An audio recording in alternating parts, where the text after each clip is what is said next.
First and foremost, I need to make this very clear.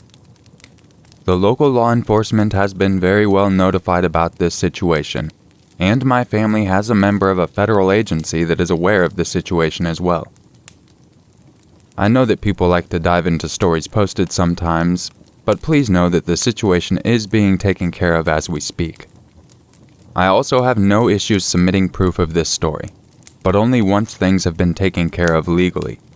But for the utmost safety of my family and from the guidance of my lawyer, law enforcement, and family, I will only be posting information I choose to share for the time being. Please understand that. Now, what's been going on? Less than half a year ago, my wife and I purchased what we considered our dream home. It's exactly what we've been discussing about what we wanted in our home to raise our family since we started to get very serious as a couple. To paint a picture for you, it is a completely redone farmhouse that sits on a large amount of land. We have a very long driveway that takes you right up to the side of the house. The house cannot be seen from the road we live on, simply just because of how far back and where the house sits. Our neighbors are a pretty good distance away from us.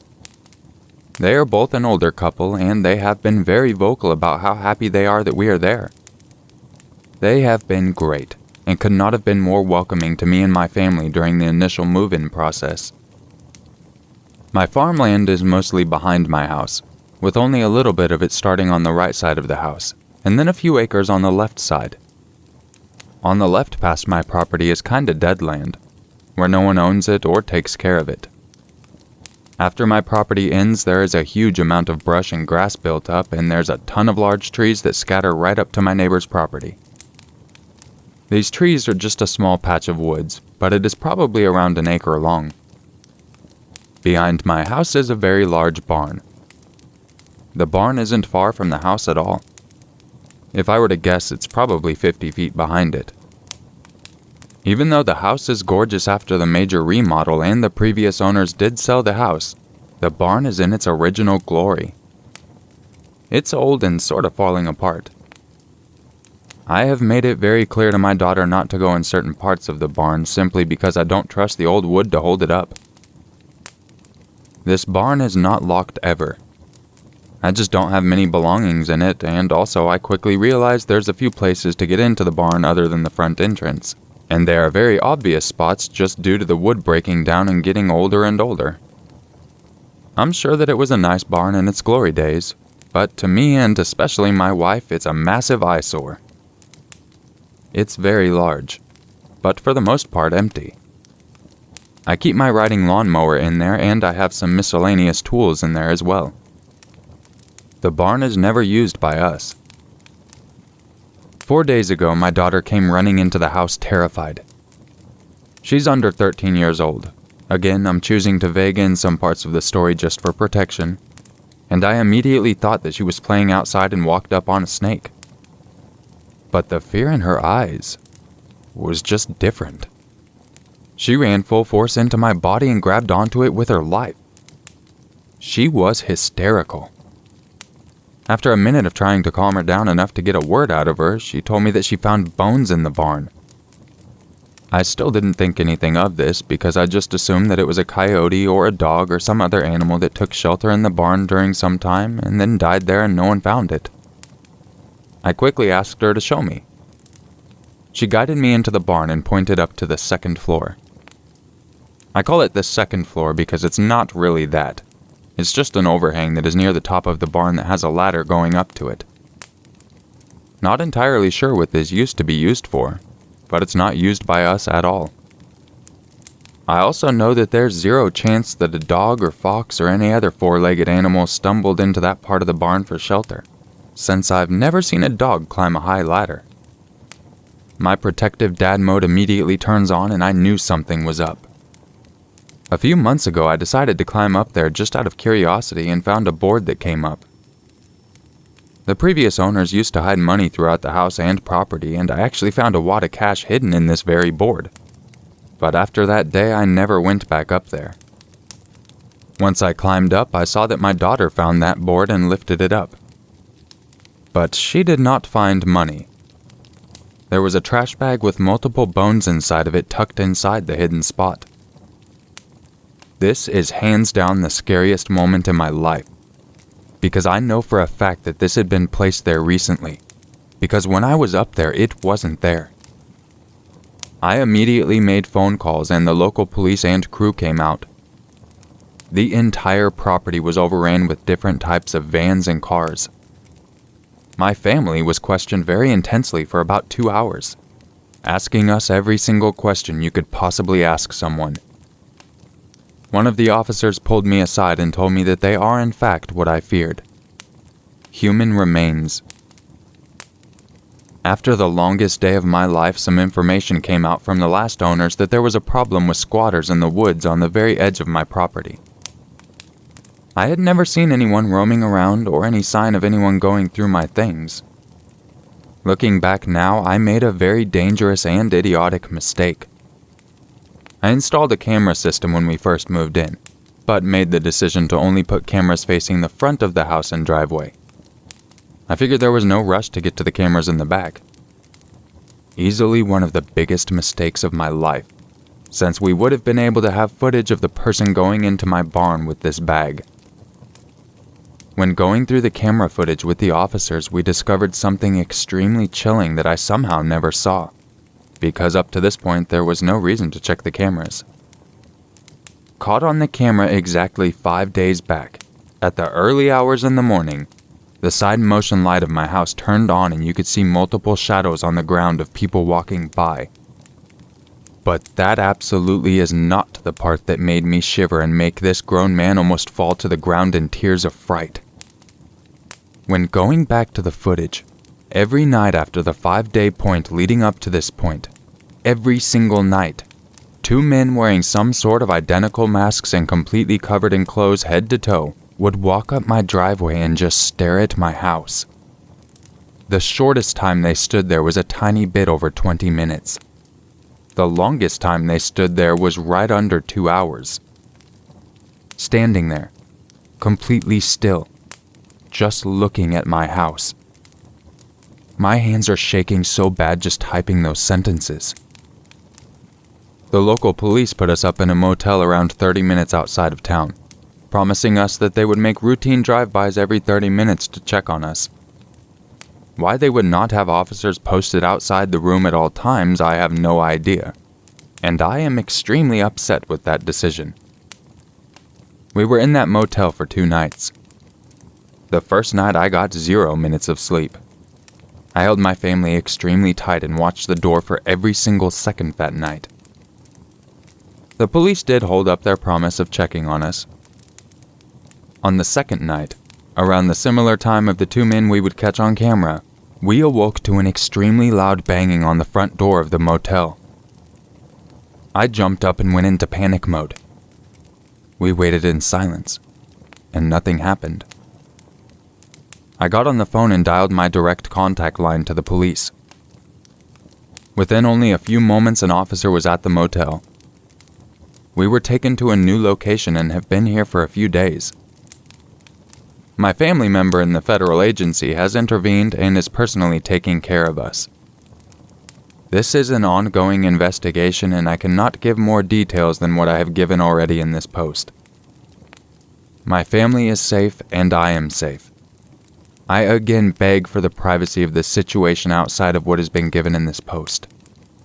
I will 100% sure update on this account once everything has been taken care of, and I will make sure to update you to tell you that we are safe once we are for good. My family is in extreme fear of the unknown. We have no idea why any of this is happening to us.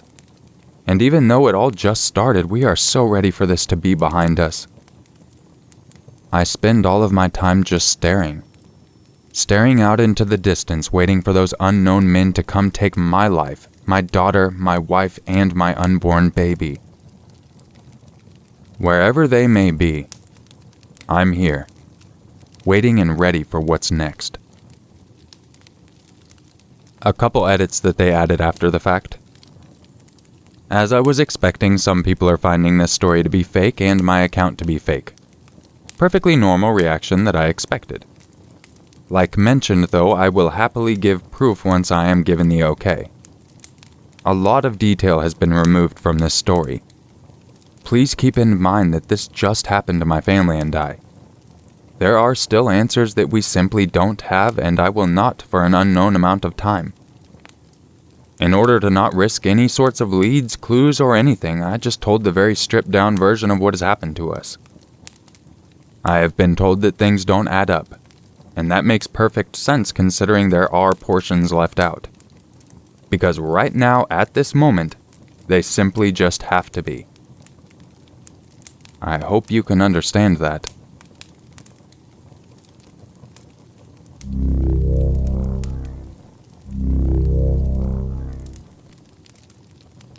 Just a quick description. I am a man. I just also like to feel attractive and wear beautiful but identifiably masculine items of jewelry to make me feel more attractive. They are also very Jewish items, which is important to me. Also, the crocheting is just so I don't have to spend a lot of money on new blankets I've outgrown. I don't know how to crochet very well, but I'm trying. This just happened a few days ago. I'm Jewish and I wear 2 items of jewelry that I am very attached to. One is a thumb ring inscribed with a prayer in Hebrew, and the other is a disc inscribed with a Hebrew blessing and a gold star of David in the center. I was out for part of the day to get a checkup at the optometrist and to buy some new knitting supplies. I was heading home, and right outside my apartment building, an older Aboriginal man, I have nothing against Aboriginals by the way, came up to me and asked me for $1. I don't carry cash, and I told him that. He looked quite aggressive and probably very high. So when he told me to sit on the bench, I did.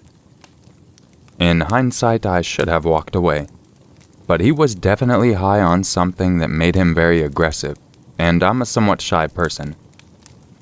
I was planning on ignoring him in favor of a cigarette and my book, and then quietly slip away. That did not happen as he immediately started insisting I take him inside to show him my apartment. There is no way I was doing that and repeatedly declined, getting increasingly annoyed the more often he insisted, slurring the entire time. He asked me for my name. I lied and gave him a fake name. Any time I made a movement to leave, he would put his arm in front of my chest. I hated being touched, but I was too shocked, confused, and annoyed to tell him off. Within just a few minutes, I was very annoyed and feeling harassed. I stood up too fast for him to react, and then he spotted my necklace. It is a beautiful piece and makes me feel very manly and safe when I wear it.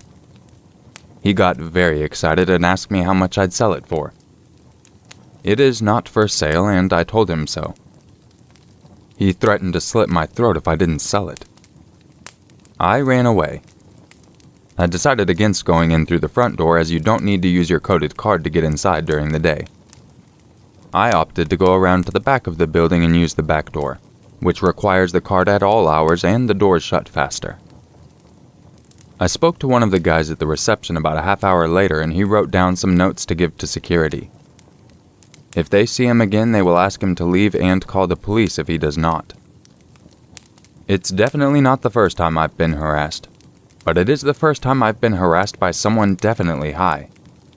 Also the first time someone has tried to force me to invite them inside of my own home.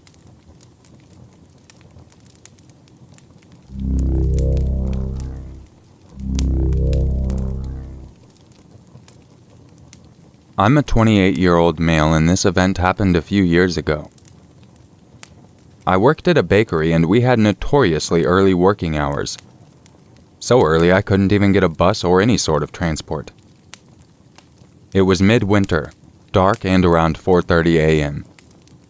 I was walking to work, a route I took daily, only 10 minutes from my home when I see 2 men walking behind me. They were a few paces off and I had been mugged before, so I knew to try and lose them without outright running. I crossed the road. They did too. I took a different road. They did too, and quickened their pace. They stopped me and I knew I was fucked, but stood my ground and hid my phone in my pocket. When I had been mugged previously, they stole my phone and kicked my head in, and broke my nose and my eye sockets for good measure. So I didn't really want a repeat. One of the guys stopped me and asked me if I knew what time it was. I did, and I told him. He didn't seem quite impressed, though, and asked if I could call him and his friend a taxi. I was a little confused, but said I didn't have a number for the taxi. He seemed to get more annoyed and pulled out his own phone to tell me the number. First thing that went through my head was, why is he asking me for the time when he has a phone? And why does he need me to call when his phone is right there? I started to back off, trying to get away, saying that I was going to be late for work, when the other guy who had somehow managed to get behind me grabbed me in a headlock and started punching me in the face. My mind is a little fuzzy on what was said during the attack, but I remember hearing my nose crack again over him ordering me to hand over my phone. He called me a motherfucker among other things, which I can't quite remember.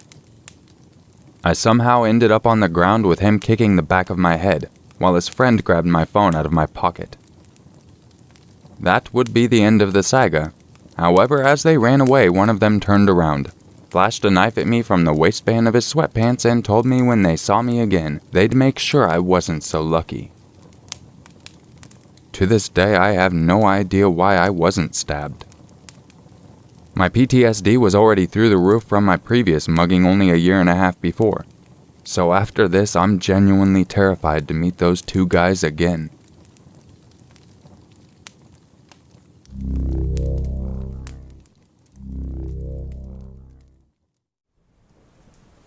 This past Monday, my coworkers and I returned to our hotel from a day of work out in the field. Rebecca and I walked to our rooms, and as we stood outside of our rooms, I opened mine and saw someone in the bathroom. I said, "Hello?" Nobody answered. My first instinct was that it was a cleaning lady in there for some reason, and then I saw my bag with my clothes in her hands. I said to my coworker, "There's a woman in my room." Then I asked the woman, "What are you doing with my stuff?" It gets a little fuzzy here because I can't remember everything I said and what she said, but she kept mumbling about how her key still worked. How it still worked, and that's how she got in. I was in shock, and she was obviously very flustered, having been caught mid-robbery. She dropped my bags and fumbled around with her purse and a white plastic bag. By this time, my coworker was behind me watching all the insanity unfold. This woman was scrambling and walking towards the door, and I said, "What's in the bag?" Thinking it was probably my stuff. And so she said, No, it's just my things. It's just my things, I'll show you." And she did. I looked and I didn't see anything of mine, and since I'm obviously in shock at the time, I let her leave. I went into my room and it's been ransacked. I did a quick look around to see if anything had been taken. All of my electronics were still there. Then I went into the bathroom and I saw my underwear, my bikini, and my clothes shoved in my own bags randomly. Even my passport was shoved in there. Then I looked at the counter and I saw that she had gotten into my medication. I'm not sure what was going through my head at that moment other than I wanted it back, so I ran out the door to find her. I ran to the laundry room downstairs and out the sides of the hotel, and I didn't see her. I realized I was never going to find her. So my coworker and I went down to the lobby to tell them what had happened, and then we called the police. We went back up to my room to wait, and I noticed there was a metal bat on my bed, a little larger than one of those novelty wooden bats you get at a baseball game. But there's also a flashlight on the end. She must have left it behind in a hurry. She also left a necklace that must have fallen out of her bag when she was scrambling with mine. I was mostly freaking out at this point because I thought she'd gotten away with my medication that I needed. The police got there and took our statements and looked around the room as well. One thing that I noticed was that there were bits of drywall in the sink, and I pointed it out to the cops, but none of us really knew where it came from. We started looking at the door and windows to see if she had pried her way in somehow, but there was nothing. So we kind of just went with the idea that she had a spare key or something, even though the hotel front desk was adamant that there was no way that could be. The officer that came brought 2 more officers as backup because they thought the woman might still be in the vicinity. But after our statements were taken, there was nothing else they could really do, so they left. I sat down to finally make some calls to people. And as I'm on the phone, I'm thinking about the drywall in the sink, and it still didn't make sense to me. So I'm on the phone and looking at the drywall and the mirror on the wall right behind it, and then it hit me. I got my coworker and asked her to help me pull the mirror off the wall. And we took the mirror down, and there's a hole just big enough for a desperate junkie to squeeze through. I asked Brian and Rebecca if I should call the cops again to let them know that I had found this, and my boss said, "There's still 2 cops in the parking lot." So I went down to tell them, and the female cop kinda rolled her eyes, but the young guy said, "I'll come check it out." They both came up and looked in the hole, and found a pillow, blankets, cigarettes, clothes, and toothbrushes. This woman had been living in the wall behind my mirror for God knows how long. She had access to me and my room at all times. I know it might be hard to picture. There was a crawl space about 2 feet wide in between the 2 rows of rooms. One of the officers called the original officer to come back and take pictures of this. She explained to him what was going on, and all I heard over the radio is, "No fucking way." He comes back, takes pictures, and is just as mind blown as the rest of us. Obviously, we packed and left immediately. What's even crazier is she probably had been there a long time. The last time we stayed at this hotel, I would randomly smell cigarette smoke, and I just assumed someone was smoking in their bathroom and it was traveling through the vents. But nope, a junkie was smoking just on the other side of the mirror. She had access to other rooms too. The holes in the walls were from a renovation, and the hotel hadn't properly patched and just covered it up with mirrors. So they could have been hanging out in people's rooms when they were gone. Anyway, this was insane, and I'm taking a little time off. And the photo you see right now is a photo of the hole.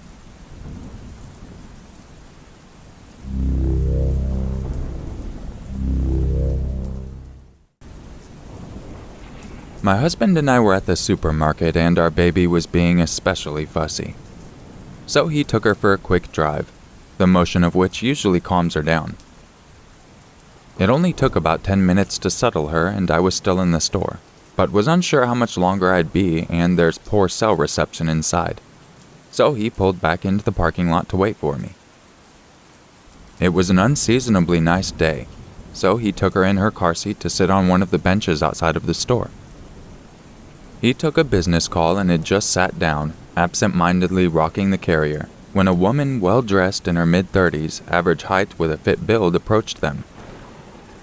It's not uncommon for people to ask to play with our baby.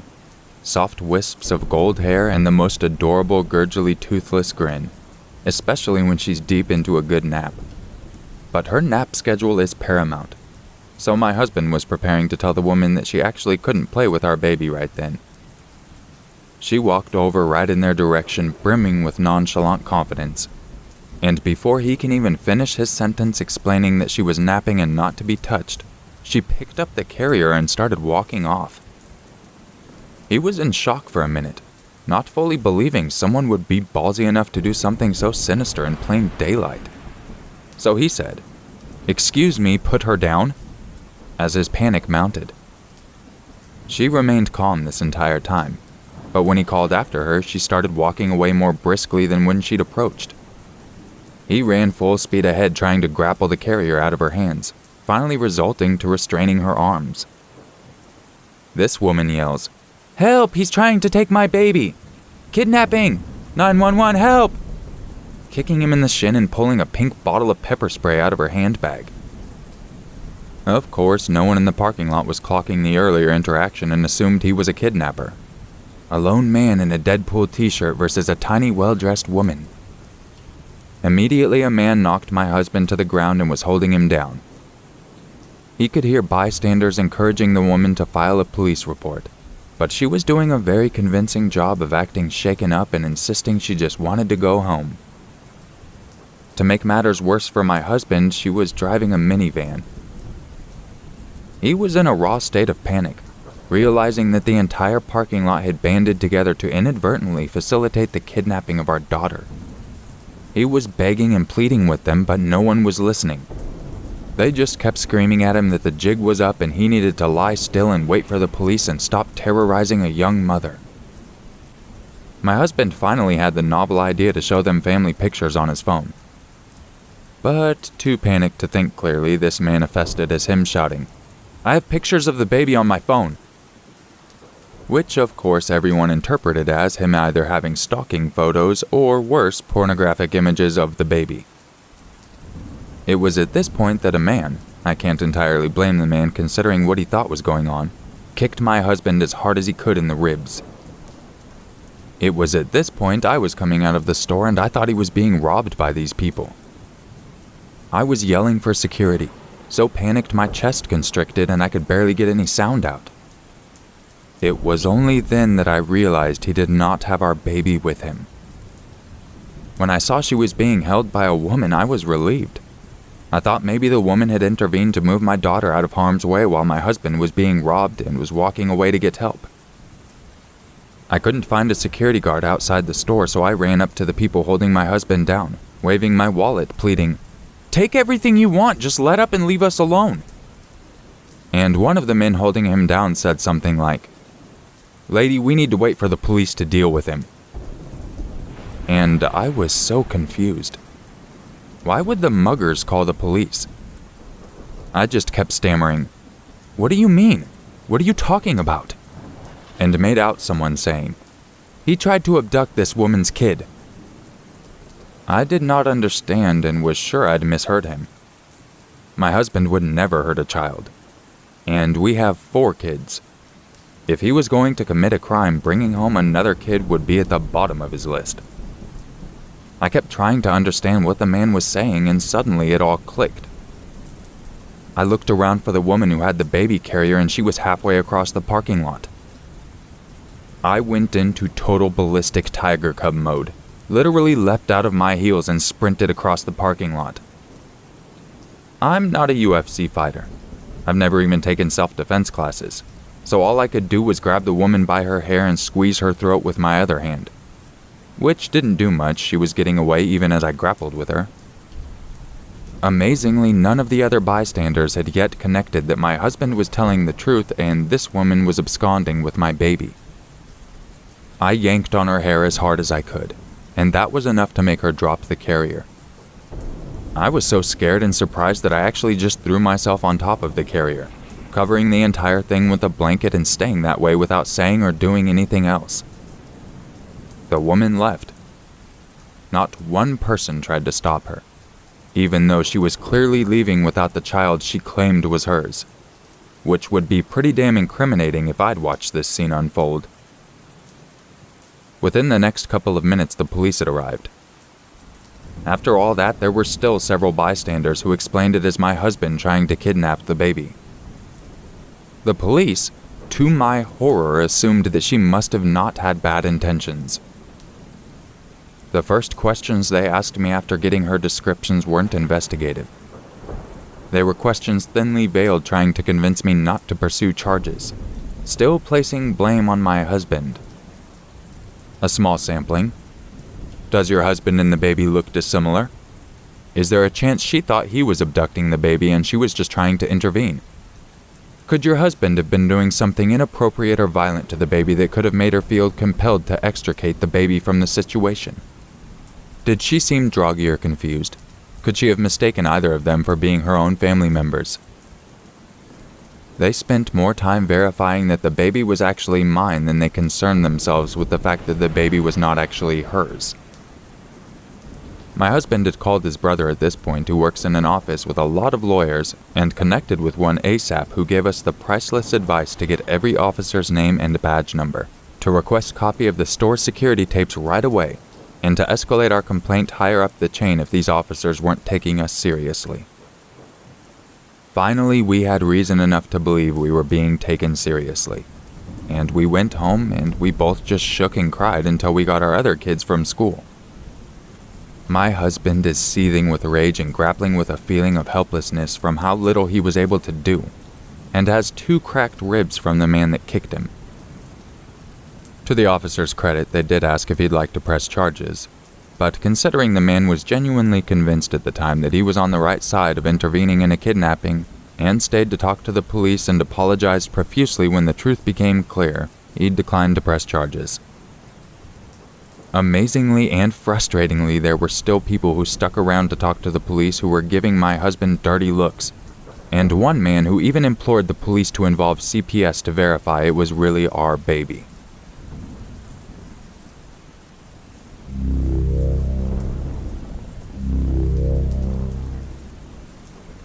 This happened a couple of years ago when I was a senior in high school living in Southern California. It was later in the evening, sometime between 8 and 8:30, and my mom and I had just gotten home from a long day of driving and visiting family to discover that our cat was completely out of food. I was tired of being in the car by then and did not want to go to Petco to get cat food. My mom begged me to go with her, so I finally caved in and said yes. Looking back now, I'm so grateful that I did, because if I hadn't decided to go, I think there's a good chance my mom would have never came home. Another important detail I want to mention is that the windows on the car my mom was driving were extremely tinted, making it pretty much impossible to see into the car. So we pull into the parking lot of Petco, and I look around and notice there's a few other cars, with one parked a few rows to the back of us. My mom says I can wait in the car since she's going in really quick to pick up the food. A minute after my mom walks out of the car and is halfway to the store, the car that was parked a few rows back pulls up to the spot right next to our car on the passenger side. I think it's a little strange, but think maybe the person wanted a closer spot to the store. A man steps out of the car and gets his big German Shepherd out of the back of his car and walks into the store. I'm looking inside the store and notice this guy is watching my mom and following her around, but not enough for her to notice.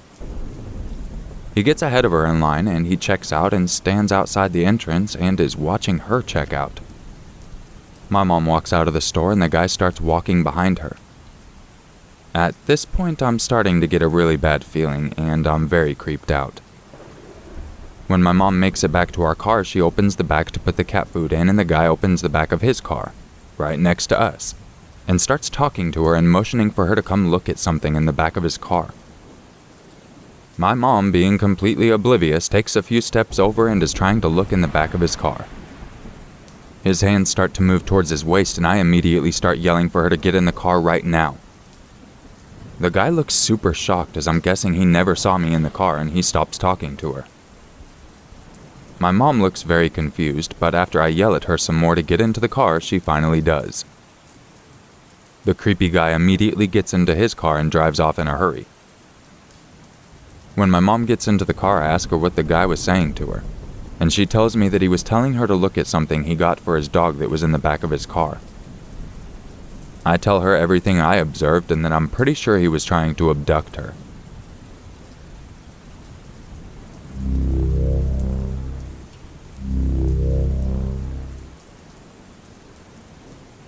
So this happened about a year ago. I like to dog sit for my coworkers in the hospital for extra cash. One of the nurses wanted me to dog sit for her while her and her family went out of town.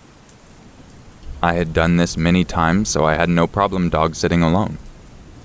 She lived in a very nice area of town, so bad things weren't likely to happen.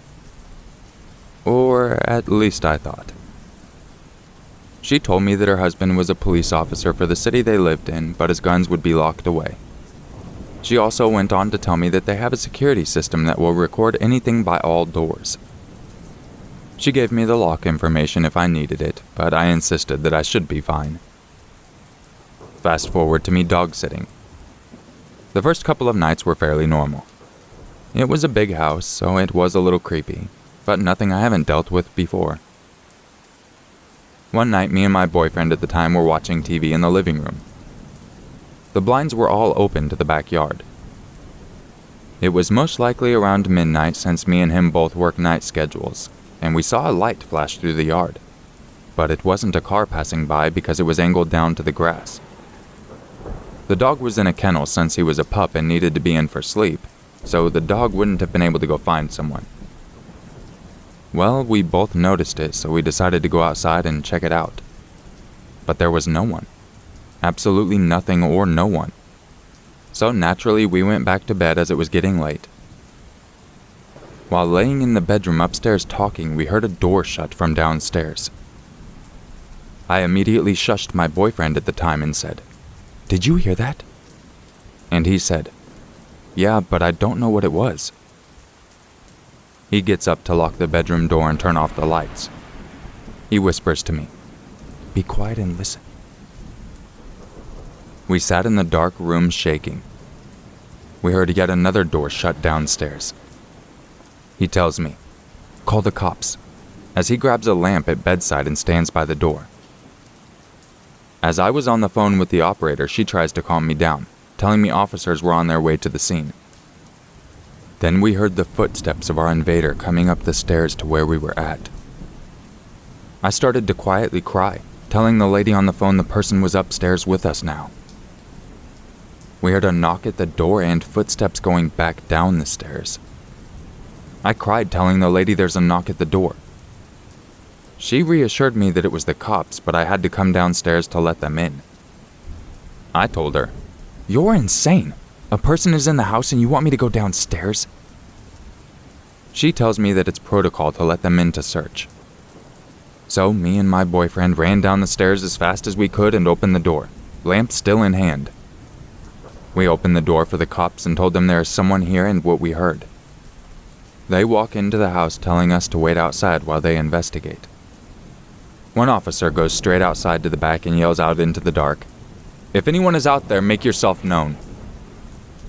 Me and my boyfriend heard rustling through the bushes near us.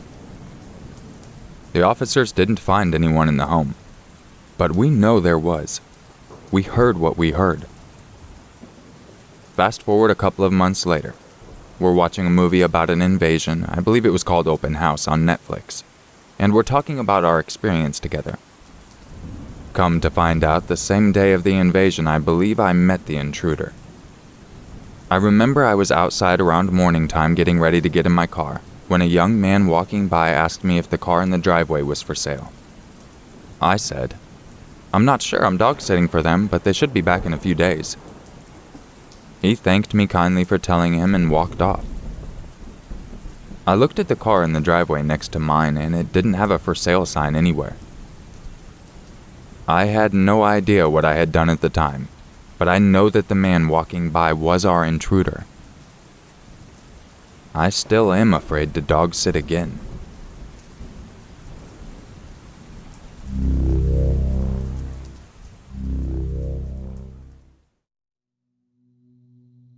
Back in 2007 or so, we moved to a new house that had been off the rental market due to the previous tenant trashing it. It was all good. There was still a blood stain on the carpet and holes in the walls, but they were fixing it up and we were happy to find something within walking distance to everything. But strange things kept happening. Underwear and bras were missing off the line. We kept seeing someone walking through our backyard. Someone moved a bench in the yard to under our son's bedroom and tried to break the security screen. We padlocked the gates, but we kept seeing this person walking through, and then one night when my husband was away on a work trip, I could hear someone outside the house. They got to the fuse box, and there I am sitting in the dark with a 2-year-old little boy with some maniac laughing and hitting the door. Needless to say, I called the police, but it took them 6 hours to come. They waved it off as a prank and did very little. Really shook my trust in police.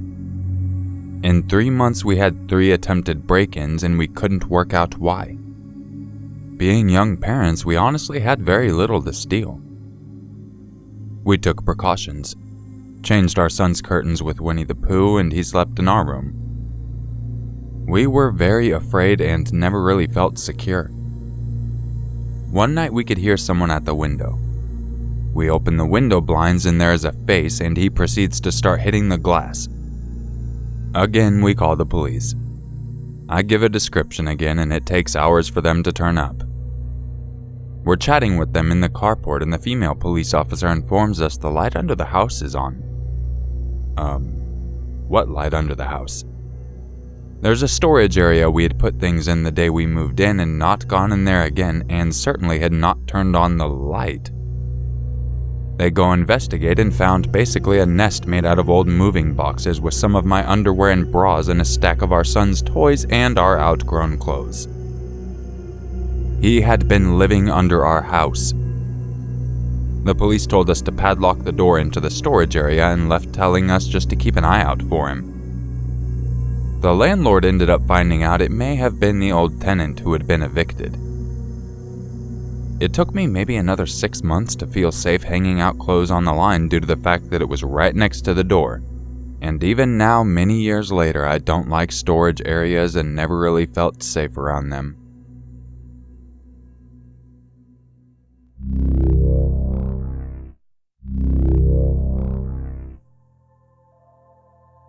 I grew up in a small town in the Midwest where you left your doors unlocked and came home when the streetlights turned on at dusk. After moving away for college, I decided to move back to my quiet, sleepy hometown in one of the 2 apartment buildings. I'm living there for roughly 3 months when one night I go to sleep early on a Friday night. Now I'm a reasonably hard sleeper, so when I wake up in the middle of the night to noises, I'm immediately alarmed. I'm going to describe my apartment layout for a better understanding. As you walk in the front door, the kitchen is to the left and the living room is to the right. There's a hallway straight ahead with one bedroom at the end. A bathroom is to the left in the hall and my bedroom to the right. I get up from my bed, walk around the end of my bed and peek my head out the bedroom door. I look to the left to see my front door open to the outside hallway. There's a loud voice coming from my enlightened kitchen. From my vantage point, I'm unable to see into my kitchen. I froze. This next fact I had left out of this story since it's not something I'm proud of, but I wanted to relay this story in its entirety. It may have been only a couple of heartbeats, but to me it felt like an eternity. I come to my senses after realizing that I had stopped breathing unconsciously. I took a shallow breath to steady my mind and gather my bravery. There's no thought process about what to do at this point. I let my body and my instincts take over. I turn around and head back to the far side of my bed. I grab my phone from the nightstand and quietly remove it from the charger. Luckily, my bed frame is high enough for me to squeeze under without much difficulty. I immediately realize that there is no escape from my hiding spot if things turn south. I'll have to rely on luck to get me through this. I dial 911 and a woman answers and asks about my emergency. I briefly explain in a whisper that an unknown man is in my apartment and that I am currently safe. I lay there listening to the chaos in my home, reassured by the presence of my cat Macy laying under my bed with me. It seems to me that he's in a phone call based on his one-sided rambling. I tell the operator this fact and explain my fear that he's going to bring other people into my home. He was making enough sound for me to give a play-by-play on the call. He starts screaming about killing someone. I'm unsure at this point whether he's talking to the person on the phone or if he knows that I'm there. The voice is unfamiliar, but this does little to ease my terror. He then starts ringing the doorbell in the outside hallway and yelling for me to come out. My blood runs cold as I realize that he might come to try and find me. Macy is alarmed by the doorbell that hasn't ceased ringing and she creeps out from under the bed. I panic. What if he hurts her? I start whispering as loud as possible to get her attention without letting him know my location. She senses my unease and crawls back under the bed with me. At this point, it felt like an eternity, and I ask the operator how long until the police arrive.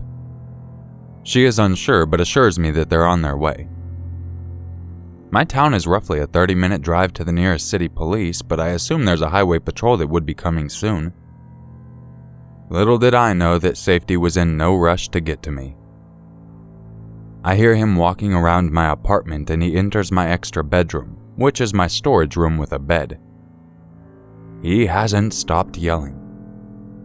I'm still unaware whether he has a phone or not. I hear him mention that it must have been a kid's room. I shush the operator because he's ceased his screaming for the moment. I hear more noises like he's going through boxes and throwing things. Then my fear is realized as I hear him quietly enter my room. I see his feet walk to my closet from my vantage point. He starts going through my clothes and emptying my hamper onto the floor. He turns around and walks to my bed and sits down. I stop breathing. I think he lays down at some point since the pressure of the bed lessens on top of me. He's deadly silent and I'm still holding my breath. There's shuffling and moving around and he gets up and walks out of my room. I take a shallow breath and steady my conviction. He starts making noises again like he's throwing and punching things. I inform the operator that he had just left my room and the police need to hurry. I don't know how long I can keep Macy under the bed with me and I'm concerned about what would happen if he finds me. He walks back into the kids' room quietly. I shush the operator again because she is continually asking me for a play-by-play. I hear him breathing in the other room. After the quietest few minutes of my life, he yells, "Who's there?" I freeze again, listening for movements. Nothing. I'm starting to get a little lightheaded from my shallow breathing. The silence is deafening and I fear he's trying to detect me. After a lifetime, I hear footsteps entering my apartment. I hear a man's voice say, "Hey bud, you're in the wrong house." I've never felt more relief in my life before this night or since. I hear my door close and I crawl out from under my bed and break down. The adrenaline and anxiety take over as soon as the feeling of safety washes over me. A female officer comes around the side of my bed and puts her hands on my shoulders. I'm trying to keep it together and failing miserably. She let me put clothes on and I could hear 3 male voices coming from my apartment. The woman left and came back with a handful of clothes asking if any weren't mine. They all were, and I answered in kind. She shut the door behind her as she left again. I turned around and looked out my window and see no lights from the cop car on the street. I look at my phone and realize the call to 911 took 19 minutes.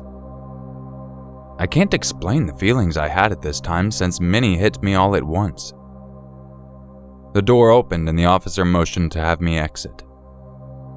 Taking a first look at my home was almost as anxious as the event itself. My apartment was a complete mess.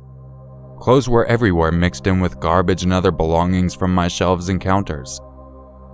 This man had removed items that he had intended on taking and placed them in the outside hallway. They tell me that they found him on the floor in the second room completely naked holding a bottle of lotion.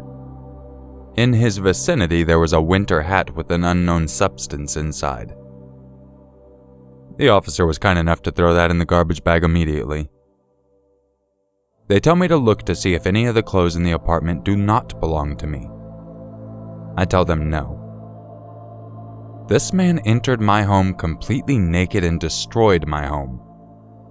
I noticed that the lid of my garbage can was filled with cat poop. It seems that it had been separated from the rest of the bag. The rest of the garbage was littering the outside hallway. They asked me if I would like to stay here or go elsewhere. Thankfully, my parents lived down the street and I had an officer drive me there.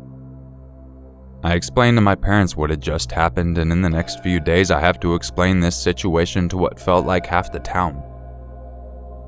The ridiculousness of the story catches people's attention and becomes a slight joke.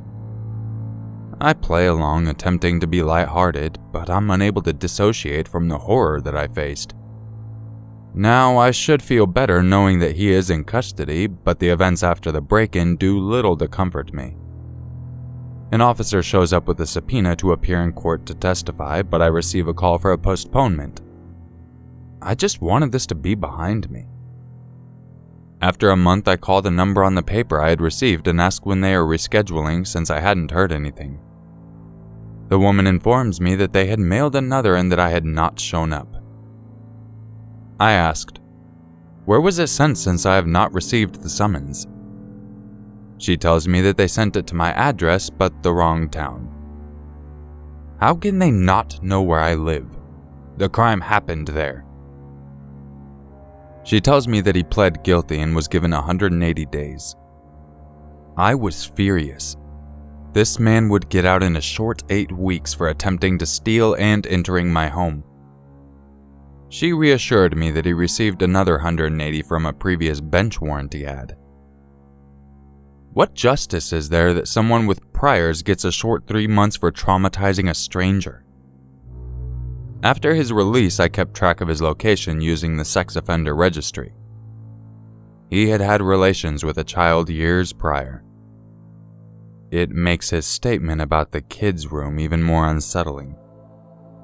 He was arrested yet again for his 4th DUI shortly after his release and sentenced to 5 years with 2 suspended. I was happy for a while. My nightmares hadn't ended, but the tension I felt during my waking hours lessened. It has been 2 years since this happened and I've moved 3 times. I don't know if I'll ever be content and happy anywhere, but I'm hoping that this is not the case. He was released 6 months after his conviction for some reason or another on parole. He immediately disappeared and fled from his parole officer and sex offender registry.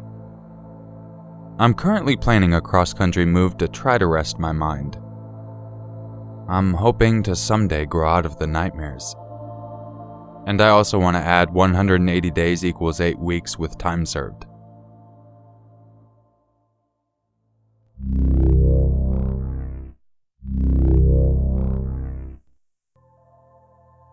As best as I can recollect, the encounter occurred in Rhode Island in early June 1984. At the time, there were news reports about murdered and missing young girls and a possible serial killer in nearby Connecticut along the Rhode Island border. I remember talking about it with my friends and reading about it in the local newspaper, but never gave it a second thought even when I happened to meet the killer himself. Born and raised in Rhode Island, I moved to Massachusetts the previous year when I was 19.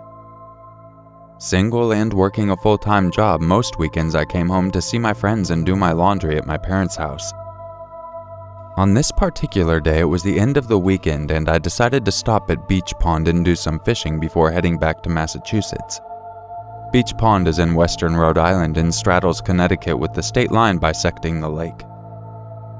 It's very rural on the Rhode Island side with large tracts to protect the state forest. It was around mid-noon when I arrived, and the small park was completely desolate as I parked my car in the dirt lot and proceeded to fish just a few feet away. Route 165 was a few hundred feet to the south, and I had a clear view of the few cars driving between the 2 states. Before long, I watched a small car approach from the Connecticut side, turn left into the parking lot area, and pull up right next to my car. A young man got out. He looked to be a few years older than me. I was 20 at the time, and proceeded to walk to the edge of the woods about 50 feet behind his car, about 75 feet from me. Curiously and a bit apprehensively, I kept an eye on him as he stood motionless with his hands in his pockets for at least 5, maybe 10 minutes just staring at the ground. Then he walked over to me and immediately started with some small talk. Asked about fishing, introduced himself, shook my hand, and asked if I could spare a couple of dollars for gas. I told him I really couldn't, that I had to drive back to Massachusetts 100 miles away. He told me he didn't even think he had enough gas to make it to the gas station. I asked rhetorically, "You're from Connecticut, right?" "Yes, I am," he replied. "Well, why did you drive to Rhode Island if you don't have enough gas to get back?" "I don't know. I really like it here." Then I asked, "What were you doing over there in the woods?" "I don't know, just looking around." Standing right next to me on my left, we talked for about another 30 minutes or longer. I clearly remember some of the other things we talked about and feeling sorry for him. He and I had both recently broken up with our girlfriends, and I told him how mine had moved back to Florida a few months ago, that I had just visited her and it was clear that we were no longer a couple. He related a similar story about recently going to Florida with his girlfriend and having a big fight and breaking up. I remember him saying he did something really stupid while in Florida and that his girlfriend's father passed away while they were there. I asked what he did, and he said he'd rather not get into it and that she broke up with him because of it. Then he told me something that really struck me and is one of the reasons I will never forget meeting him. I asked him if he liked to fish, and he replied no, that he had never gone fishing before because he never had the time growing up. He told me how he grew up on a farm and worked 7 days a week, how he never really had any friends and never played sports. So I asked him about the farm. Did you grow corn or something? And he replied, no, chickens. It was an egg farm. He proceeded to tell me about working since he was a young child 7 days a week on a farm in Brooklyn, Connecticut. I told him I had never heard of Brooklyn, Connecticut, just the one in New York, but that I used to live in Brookline, Massachusetts. He went on to tell me that he went to college but no longer raised chickens and that the farm had been sold. I told him about my job and my trip to Florida. Our conversation went on for some time when suddenly he says, I have an idea, and quickly walked to his car. Curiously, I watched him go through the trunk of his car, rummaging like he was looking for something. What are you looking for? Something I can sell you for gas money, he replied. Then walked over to me with a road flare. Will you give me $2 for this? I really can't, I replied and proceeded to open my wallet and show him all I had was $7. I need to get gas myself and have a long drive back home. That's okay. I understand. Take it anyway. You'll never know when you're going to break down on the road, he said, handing me the flare. No, I can't, I told him, but he insisted. So I took the small orange tube and put it in my tackle box where it remained for many years. Soon I needed to leave and my new friend walked with me to my car. Packing up, I asked him, What are you gonna do? Oh, I'm not worried. Someone will come by eventually, he replied. Pulling out of the dirt lot, I remembered looking at him one more time, feeling sorry I couldn't help him as we waved to one another. Over the ensuing years, I would periodically remember the strange chance encounter from time to time, probably due to the road flare that was perennially in my tackle box, but never thought much about it. Then one night, some 20 years later, I was watching a TV documentary about a serial killer on death row in Connecticut. The show included interviews with doctors and detectives and the man himself as he described the killings. Nothing triggered my memory until a picture flashed on the screen showing the killer the day he was arrested on June 29, 1984. Suddenly, a wave of recognition came over me and the hair on my head stood on end. Then a picture of his car flashed on the screen and my brain became flooded with memories from that day at Beach Pond 2 decades earlier. The Connecticut license plates, the large glasses he was wearing, watching him rummage through the trunk of his car. Stammering for words, I tried to tell my wife about how I met this guy many years earlier, but I'm not sure how coherent I sounded. I couldn't believe what was happening and jumped off the couch and ran to the basement. There in my tackle box was the road flare he gave me that day so long ago. Dizzy with realization that I met and talked to at length with a serial killer years ago was unbelievably stunning. As it turns out, just 2 months earlier in April 1984, Michael Ross raped and murdered 2 14-year-old girls right there in the dirt parking lot where I met him. I have no doubt that the location where they gasped their last breaths was where I saw him standing at the edge of the woods. His final victim was murdered in Connecticut on June 13, 1984, and from the timeline I can construct based on my trip to Florida in May 1984, I believe I met him just days before his last murder.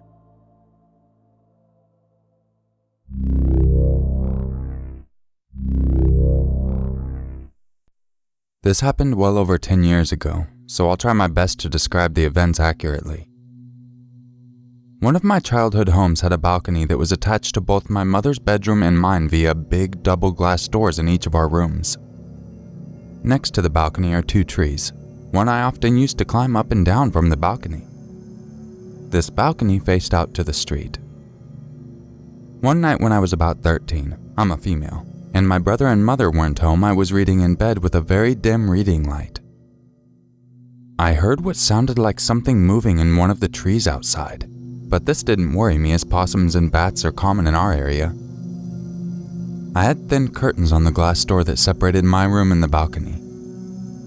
As mentioned previously, the doors faced out toward the street, where street lamp light was always visible through my curtains. Shortly after hearing the tree rustling noises, I see a shadow slowly move past the doors, at which point I immediately turn off my reading light and freeze like a deer in headlights. The shadow was tall, so it wasn't one of the neighbor kids that I'm friends with, and it wasn't my all of a 5-foot mother. The person moved slowly, creeping as though they were trying not to be noticed. They wouldn't likely be able to see into my room, but I could see them thanks to the streetlights behind them creating a dark silhouette. They moved past my door out of sight. I sat there unable to move or even think about what to do other than be absolutely still. That is until I heard another sound. The sound of someone trying to open a glass door. My mom's door to the balcony. I didn't know if she locked them or not, but I wasn't taking any chances. I moved as quickly and as silently as I could to my bedroom door and locked it. I listened for what the person was doing now. They were just jiggling the glass door handle, but it sounded like the doors weren't opening. I felt relief. This person couldn't get in, surely. All I had to do was wait for them to realize that, and then they would leave, right? Well, I heard light footsteps moving back along the balcony to my set of glass doors until I saw his shadow stop directly in front of them. Again, I froze. He couldn't see me. He couldn't know I can see him. I saw a shadow of a hand reach up to my door handle and my heart stopped. Had I actually locked those doors myself today? I was out there earlier. What if I forgot? The seconds leading up to him grabbing the handle felt like an eternity, but thankfully when this person tried to open the door, it didn't open. It was locked. I sighed such a sigh of relief. I was worried he had heard it. After this, he began pacing the length of the balcony. I didn't have a mobile phone as my mom thought I was too young to have one yet, and the landline was on the other end of the house. But I was too scared to take my eyes off this person, even to call for help. I was silently crying, tears falling down my cheeks as I internally prayed they would just leave. Then I heard him stop moving. He then said, "I could just break this glass, you know." Before I could even process this, I saw car headlights turn around the corner of my street and then stop at our property gate. My mom was home. The person on the balcony moved out of sight and I heard a loud thump as they jumped off of it. When my mom came inside, I was hysterical and barely coherent in telling her what had happened. Eventually, I got the message across and she called the police. They never found or caught anyone, but a neighbor reported a truck in the street that matched the description of a truck that had been reported recently for attempted child abductions near my school a block away. Since I walked that short distance daily, the police suspected that he had followed me or seen that I lived there and waited for me to be alone.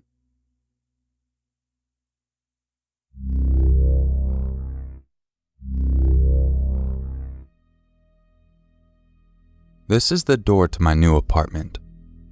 I just moved in a few months ago. It's my first time living alone. Previously, I just rented a room in a shared house.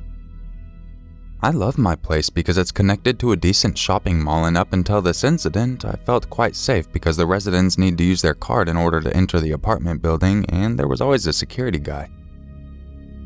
It was a normal day.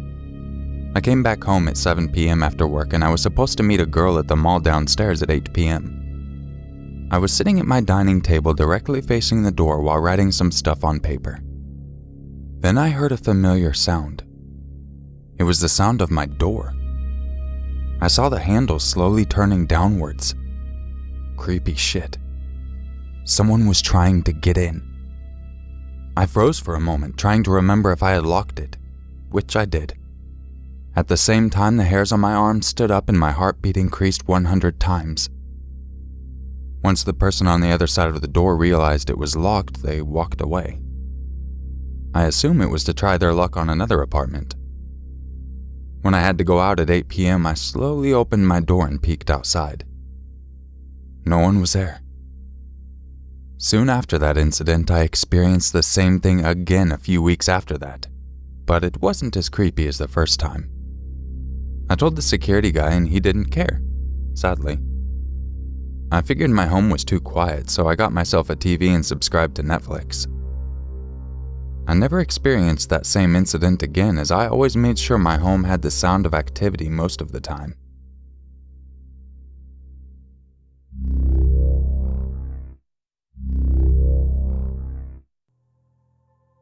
I was 18 and had a weekend job, so for the first time ever couldn't go to my grandma's for the weekend. My parents and sisters went without me. My dad had been doing some kind of work on the exterior of the house using his long extension ladder, and that afternoon before they left, I helped him take it down from the side of the house. I wanted to put it away in the garage because I felt it wouldn't be safe to leave it outside. Somebody might come use it and try to get into the house through an upstairs window. But my dad poo-pooed the idea. He smirked. "It'll be fine right here," and just laid it on the grass beside our house. Okay, whatever. Dad knows best. The house was 2 stories with a single-story addition off the back whose roof came just below the second-story windows of my sisters and my bedrooms and the bathroom between them. So late that same evening, I was laying in bed reading, just in my underwear facing towards my window a few feet away. Gradually, it penetrated my awareness that for the past few minutes I'd been hearing a continuous series of gentle creaks that I finally recognized as the sound of the additional roof just outside my window and the others being walked on. A bolt of fear went through my body and my heart started pounding. Was there really somebody out there? Were they looking at me lying there like that at that very instant? Were they about to break in and attack and rob the place? I'm in my underwear, for cripe's sake. What to do? I couldn't be 100% sure, of course, but the one thing I was most pointedly not going to do was spark a confrontation by going to the window and looking.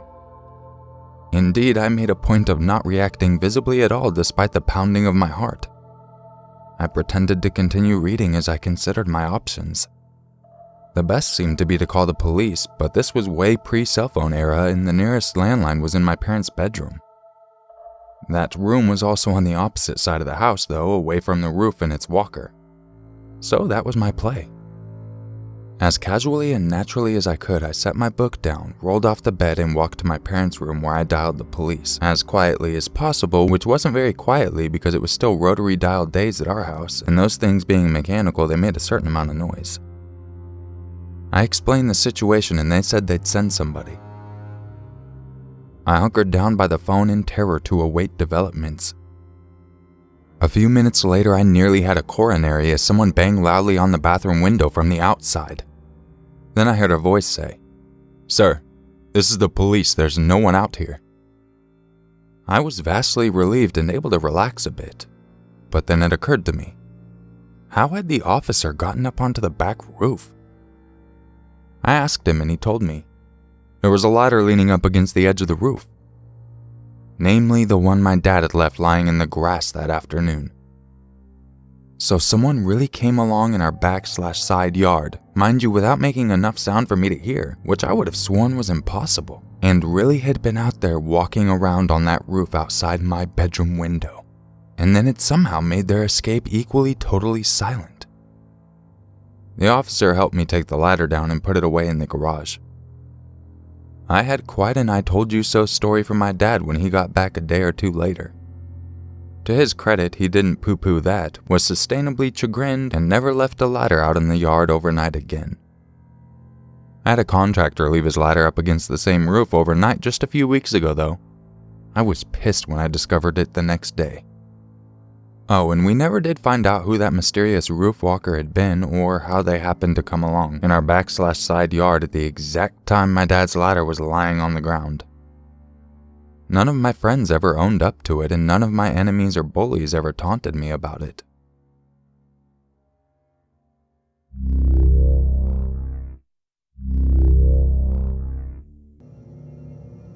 When I was in high school, I was told this chilling story by my drama teacher, Skip, that had happened to him years before. He was absolutely sincere, and it was told to me in private, so I do believe that it occurred.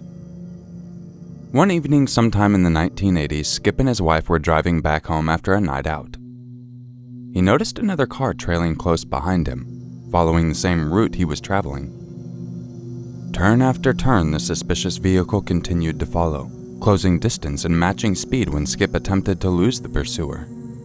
Suddenly, he was blinded by its headlights in the rear view and its horn blared at him again and again. Skip and his wife were now terrified by this unknown person or persons and feared for their safety. They knew they couldn't lead this obviously hostile or potentially dangerous person to where they lived and instead chose to drive to the nearest police department. When they arrived at the precinct, the terrorizing vehicle was surprisingly undeterred by the police present, and it stopped when they did, inches from their rear bumper. Skip's wife bounded from the passenger door and quickly entered the police station. Skip stayed behind and watched in horror as the driver exited his vehicle. It was a lone man, apparently very irate, his shirt drenched in blood. Skip was paralyzed in sheer terror and his stomach sank as the man approached his car. Then suddenly his wife was back, bringing with her a group of policemen who subdued the enraged stranger. The truly horrifying details and acute degree of the danger was yet to be realized. Soon after his arrest, police searched the man's house. There they discovered the man's wife, murdered at his hands, her body mutilated and her entrails spread across his backyard. The man that pursued Skip and his wife was an extremely disturbed and delusional psychotic. He had brutally killed his wife just before initiating the car chase. The reason he chose Skip as his target was simply a mistake interpretation of Skip's license plate, BAN 357, as a political statement about gun control which the man disagreed with, and it triggered his violent rage.